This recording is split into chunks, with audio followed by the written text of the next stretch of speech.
The best you can be is good enough. A man frequently swim laps at a swimming pool. During the 90 minutes of swimming, there are other swimmers in the pool as well. On one side of him there is often a young lady who effortlessly whips off 2 miles, rotating between the crawl, breaststroke, butterfly, and backstroke. She passes him like he is treading water. But there are other swimmers who are slower than him. At that moment, he finds himself setting goals of not getting passed by most other swimmers. It is a game he plays within his own mind to push himself to improve and swim more efficiently. But it is a sin if he makes more of it than that. Our human temptation is to compare ourselves to others. For what purpose do we do this?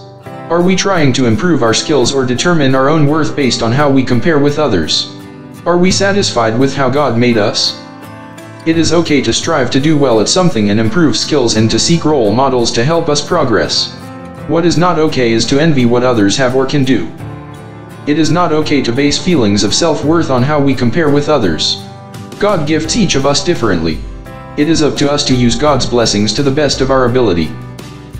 In God's eyes it doesn't matter if you are a better or less of a swimmer than others. You are who you are.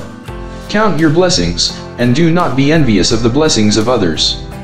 If he were in the next lane of the pool, Jesus would tell the man to appreciate what God made him to be. He made him the way he is with a purpose in mind. Celebrate what he enables you to do, because it is a gift from the Lord. Don't envy others but, instead, learn from them. God has a plan for your life. You won't accomplish that plan if you are concerned with how you stack up with others. Be satisfied with who you are and strive to develop the gifts and talents from God. In all things do what you do for God and He will bless your efforts.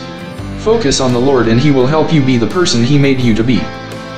The scripture says, "Pay careful attention to your own work, for then you will get the satisfaction of a job well done, and you won't need to compare yourself to anyone else. For we are each responsible for our own conduct." Galatians 6, verses 4-5. Let us pray. We thank you, Lord, for the unique abilities and opportunities you give each of us. We pray we will use these to glorify you.